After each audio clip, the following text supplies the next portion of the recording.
بریم. هوری، من چی کار کنم؟ چجوری با شاهمیر روبرو بشم؟ دیگه چه بهونه‌ای بیارم آخه؟ اینو خودم هم نمیدونم، ولی بالاخره باید بری خونه. نه، بیا بریم پیش دوسته جمال. بریم اونجا چیکار کنیم؟ اونا حتما شماره مادر جمالو دارن. هوری، جمال با هواپیما نمیره که. 3 ساعته نمیرسه روستاش، داره با قطار میره. تا بخواد برسه اونجا 3 روز طول میکشه. نیوشا لطفا یه کاری کن. من نمیتونم توی این شرایط با شاهمیر روبرو بشم. من که چوب جادو ندارم هوری. منطقی باش. این همه اینجا بودی، خب 2 روز دیگه هم بمون عزیزم. به محض اینکه با جمال تماس گرفتی از پشت تلفن طلاق تو بگیر. بریم. اگه خیلی دیر کنیم خاله شک میکنه. بریم.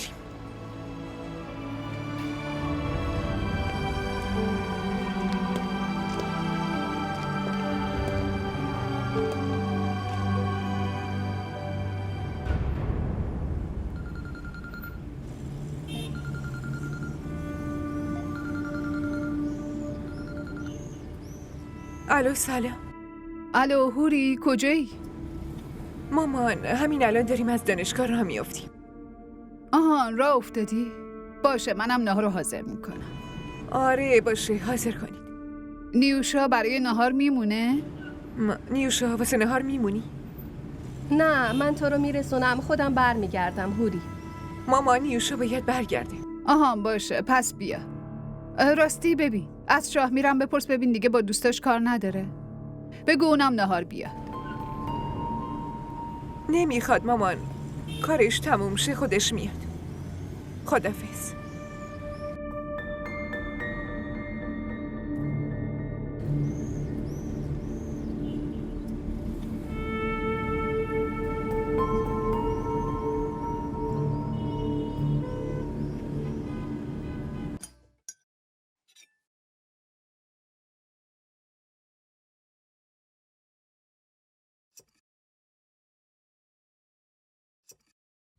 رفتی کیو ببینی؟ یعنی تو دانشگاه کیا رو دیدی؟ همه بچه ها مامان، همه اونایی که قبلا تو دانشگاه تو اکیپمون بودن. اون پسره چی؟ کی؟ جمال.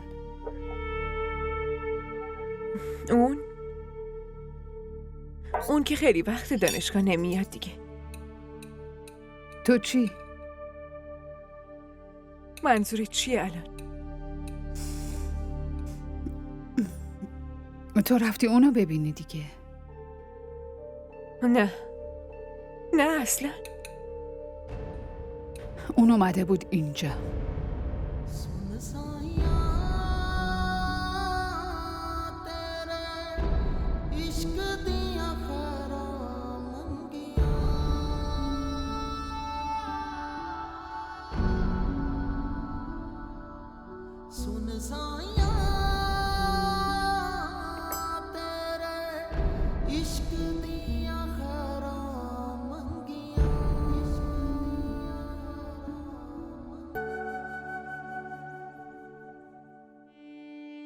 اگه اون موقع هم حرفتو باور میکردم هوری، بازم شرایط همین بود.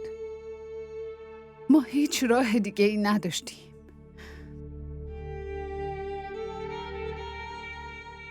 همه ی راههای من به یه جا ختم میشن مامان. حالا من چی کار کنم؟ برم سرمو به کدوم دیوار بکوبم؟ اومدم اینجا فکر کردم یواشکی جمالو ببینم ازش طلاق میگیرم و با شاهمیر دوباره عقد میکنم، ولی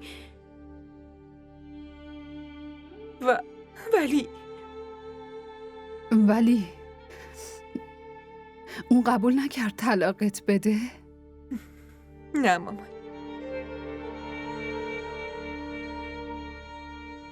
تقدیرم با من اصلا همراهی نکرد مامان.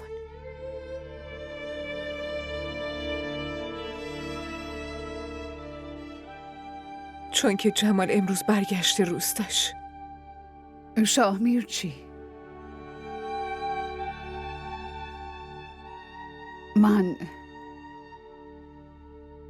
من دیدم که تو اتاقتون 2 رخت خواب جداست.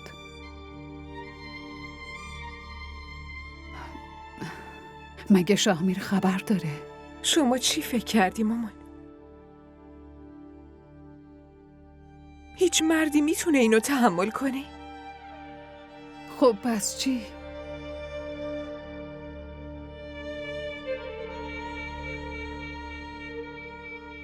شاهمیر خودشو توی آینه دیگه نگاه میکرد. واسه همین بین من و اون یه دیوار شیشه‌ای بود. حالا بدبختی منو ببین که شاهمیر اون دیوار رو هم شکونده. حالا من روی اون شیشه خورده ها فقط دارم سعی میکنم که از شاهمیر فرار کنم. بهونه میارم که تا وقتی که از جمال طلاقم رو بگیرم بتونم وجودم رو از حصار شاهمیر دور نگه دارم.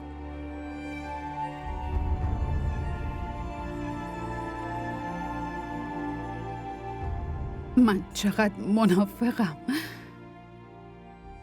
با وجود اینکه جمال رو دیدم و از عقد تو اون مطمئن شدم، به خاطر زندگی و آبرو ساکت موندم. پیش یه حاج آقایی رفتم و فتواشو پرسیدم. گفت باید از اولی طلاق بگیره و با دومی دوباره خطبه عقد بخونه. ببینم تو به شاهمیر چیزی از عقد دوباره گفتی یا نه؟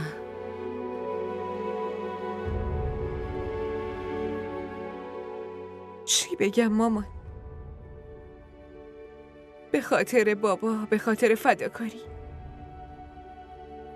برای خودم و شاهمیر چه بهونه ها که نیاوردم، چه دروغایی که نگفتم.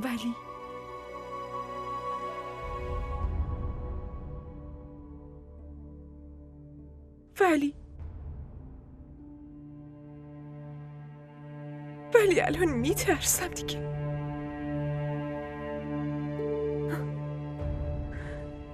که یه وقت فداکاریم هدر نره. اون وقت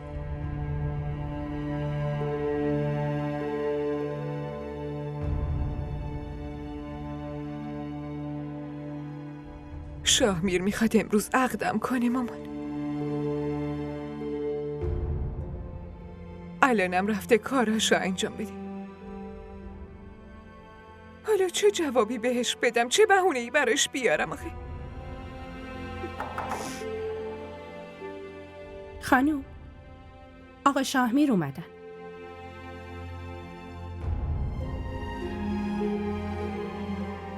آها، باشه.